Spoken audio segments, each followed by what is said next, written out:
Halo, selamat datang. Hari ini kita mau coba pecahin satu teka-teki yang menarik banget nih. Gimana bisa dua negara super maju, Jepang dan Amerika Serikat, punya kondisi kesehatan yang, beda banget. Satu jadi contoh negara dengan penduduk paling sehat dan panjang umur, sementara yang satunya lagi justru berjuang keras melawan wabah obesitas.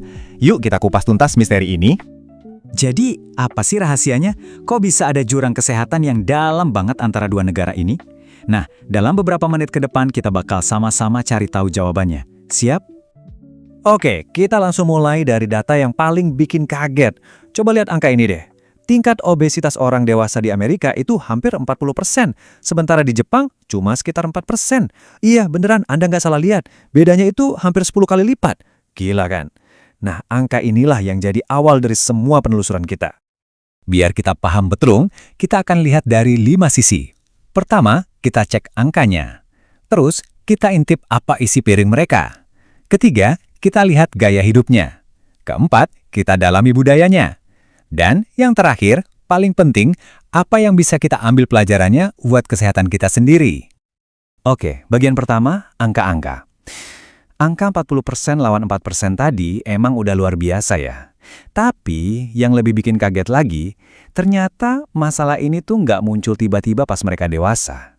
Akarnya, ternyata udah ada dari jauh lebih awal. Betul banget, ini bukan masalah yang datang tiba-tiba.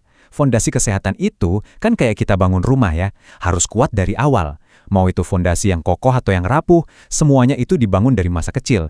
Dan di sini polanya sama persis. Coba lihat angka ini, 20%. Ini adalah tingkat obesitas anak-anak di Amerika Serikat. Artinya 1 dari setiap 5 anak. Coba deh kita renungin sebentar, apa dampaknya angka ini buat masa depan mereka nanti. Nah, sekarang kita bandingin langsung ya. Di Jepang, angkanya sekitar 10%. Di Amerika, 2 kali lipatnya, 20%. Ini bukti jelas banget kalau pola yang kita lihat di orang dewasa itu emang beneran udah dimulai dari kecil. Oke, sekarang pertanyaan besarnya, apa sih penyebab utama di balik semua angka tadi?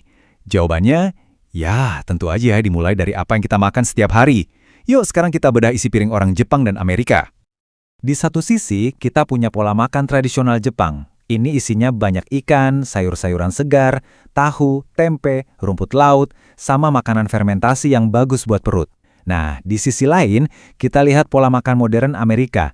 Isinya didominasi makanan olahan yang tinggi lemak, minuman yang manisnya kebangetan, dan tentu aja fast food. Wah, bedanya benar-benar kayak bumi dan langit ya. Jadi, kalau kita rangkum, pola makan Jepang itu intinya nutrisinya seimbang, porsinya pas, nggak kebanyakan, rendah gula dan lemak, terus mereka juga jarang banget ngemil. Dan yang paling penting, fokusnya itu ke makanan utuh, makanan yang masih asli, belum banyak diolah. Kelihatannya simple, tapi ternyata efeknya luar biasa. Tapi, tunggu dulu, makanan itu baru sebagian dari ceritanya loh. Ada satu bagian lagi yang sama pentingnya, yaitu bagaimana mereka bergerak dalam kehidupan sehari-hari. Dan di sini perbedaannya kelihatan jelas banget.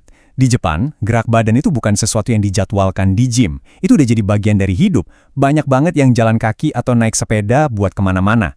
Nah, sebaliknya, di Amerika budayanya itu sangat bergantung sama mobil. Akibatnya, gaya hidupnya jadi jauh lebih banyak duduk.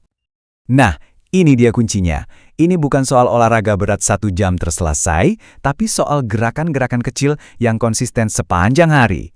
Kayak jalan ke stasiun, milih naik tangga, jalan pas belanja, semua hal kecil ini kalau dikumpulin, dampaknya buat kesehatan itu ternyata gede banget. Oke, dari makanan dan gerak badan, sekarang kita masuk ke lapisan yang lebih dalam lagi, budaya. Karena ternyata ini bukan cuma soal apa yang kamu makan, tapi juga soal cara kamu berpikir tentang makanan itu sendiri. Di Jepang itu ada satu filosofi yang terkenal banget namanya Hara Hachi Bunme. Artinya itu simple. Makanlah sampai kamu merasa 80% kenyang. Jadi bukan sampai kenyang banget atau begah. Ini tuh cara sederhana buat melatih diri kita biar sadar pas makan dan berhenti sebelum kebablasan. Konsepnya sesederhana ini tulisannya, tapi dampaknya kuat banget buat mencegah kita makan berlebihan dan akhirnya menjaga kesehatan secara alami. Perbedaan pola pikirnya kelihatan banget di sini. Di Jepang, budaya mereka menekankan pengendalian diri dan kesadaran soal kesehatan. Sementara di Amerika, ada mentalitas ukuran lebih besar, harga lebih untung.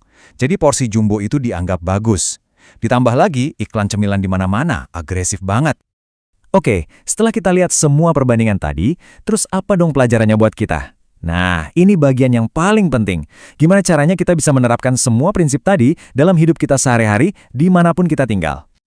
Pesan utamanya jelas banget, kamu nggak harus tinggal di Jepang buat bisa hidup lebih sehat. Prinsip-prinsip di baliknya, keseimbangan, porsi secukupnya, gerak alami, itu semua sifatnya universal. Siapapun, dimanapun bisa melakukannya. Yuk kita simpulkan jadi 4 langkah praktis yang bisa langsung dicoba. 1. Seimbangkan isi piringmu, tambahin lebih banyak sayur dan ikan. 2. Coba deh lebih banyak gerak alami setiap hari, pilih tangga daripada lift, jalan kaki sedikit lebih jauh. 3. Makanlah dengan sadar, ingat hara hachi bunme, dengerin sinyal dari tubuh kapan harus berhenti. Dan yang keempat, pilih makanan utuh, kurangi makanan olahan dan gula. Pada akhirnya, pembahasan kita ini bukan cuma soal banding-bandingin negara ya, tapi lebih ke mencari inspirasi buat hidup kita sendiri jadi lebih baik. Jadi, sebagai penutup, saya mau kasih 1 pertanyaan buat Anda renungkan. Dari semua yang kita bahas barusan, ada nah 1 perubahan kecil yang mau kamu mulai lakukan hari ini?